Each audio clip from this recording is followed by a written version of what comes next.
Masantawana.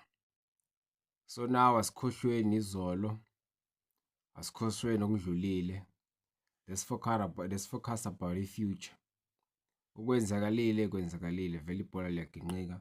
Abakhulumayo bakhulume. But manje fanele kwenziwe akufocuswe kwi-FIFA Club World Cup.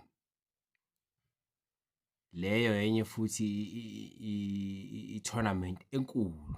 Lena-ke enkulu because it's an international like it's abroad Africa. So ke now isikhathi sama regrets phelile.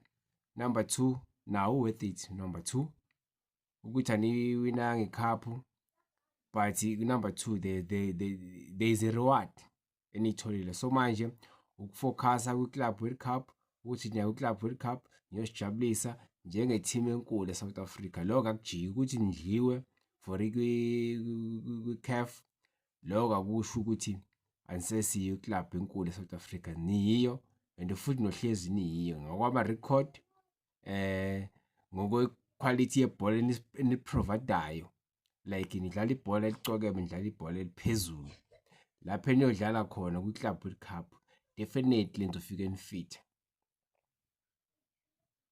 Akujiki manje Sundowns izofika ifit. Yiyo futhi i-team kuphela ibonakala ukuthi izohlezi ibuyela back to back lapha kwi-Club World Cup. Seningakhuluma ke nikukhulumayo but iqiniso nje nimile.